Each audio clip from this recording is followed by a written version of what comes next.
So today is a historic day for peace, and Prime Minister Netanyahu and I have just concluded an important meeting on many vital issues, including Iran, trade, the expansion of the Abraham Accords, and most importantly, we discussed how to end the war in Gaza, but it's just a part of the bigger picture, which is peace in the Middle East. And let's call it eternal peace in the Middle East. I also want to thank Prime Minister Netanyahu for agreeing to the plan and for trusting that if we work together, we can bring an end to the death and destruction that we've seen for so many years, decades, even centuries, and begin a new chapter of security, peace, and prosperity for the entire region. But if accepted by Hamas, this proposal calls for the release of all remaining hostages immediately, but in no case more than 72 hours. So the hostages are coming back, and I hate even saying this from the standpoint, doesn't sound right, but it is so important to the parents. The bodies of the young men, I believe in almost all cases, the young men are coming back immediately.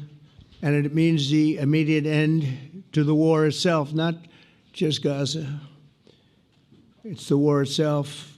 Under the plan, Arab and Muslim countries have committed, and in writing in many cases, but I actually would take their word for it. The people I mentioned, I'd take their word for it, to demilitarize Gaza, and that's quickly. Decommission the military capabilities of Hamas and all other terror organizations. Do that immediately. And we're relying on the countries that I named and others to deal with Hamas. And I'm hearing that Hamas wants to get this done too, and that's a good thing. Working with the new transitional authority in Gaza, all parties will agree on a timeline for Israeli forces to withdraw in phases. They'll be withdrawing in phases. But I hope that we're going to have a deal for peace. And if Hamas rejects the deal, which is always possible, they're the only one left. Everyone else has accepted it. But I have a feeling that we're going to have a positive answer. But if not, as you know, Bibi, you'd have our full backing to do what you would have to do.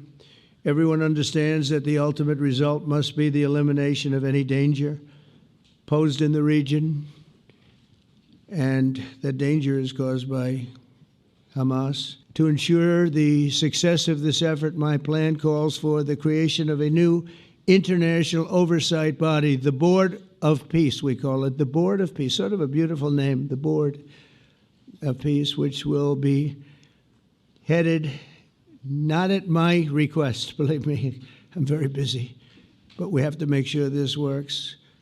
The leaders of the Arab world and Israel and everybody involved asked me to do this, so it would be headed by a gentleman known as President Donald J. Trump of the United States. That's what I want, is some extra work to do, but it's so important that I'm willing to do it, and we'll do it right, and we're going to put leaders from other countries on, and leaders that are very distinguished leaders, and we'll have a board, and one of the people that wants to be on the board is the UK former Prime Minister, Tony Blair, good man, very good man, and some others.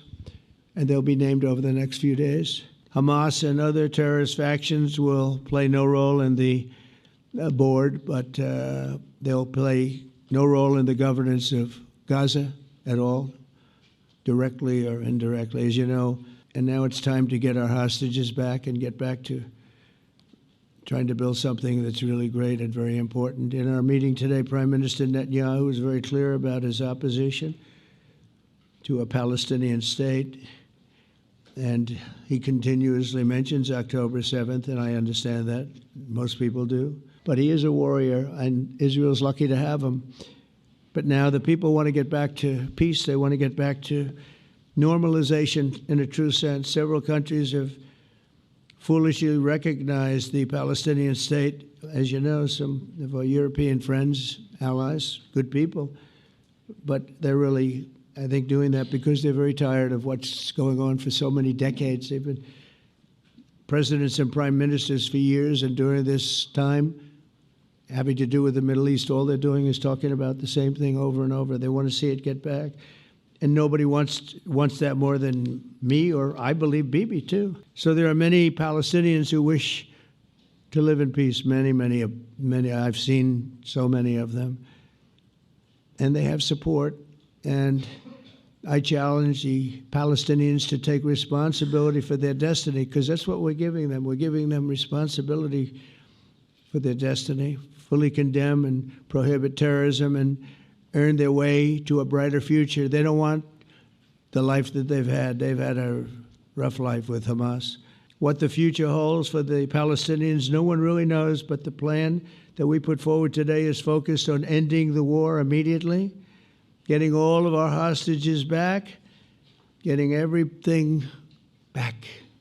Hard to believe when you even say it, and creating conditions for durable Israeli security and Palestinian success. Israeli security is going to be involved. We're going to help you. We'll be there with you in terms of helping with security. We want to make sure it works. We just want to make sure it works. There shouldn't be a shot fired. Now, there will be, I guess, because that's the way it seems to be, but there shouldn't have to be within a few days. There shouldn't have to be a shot fired.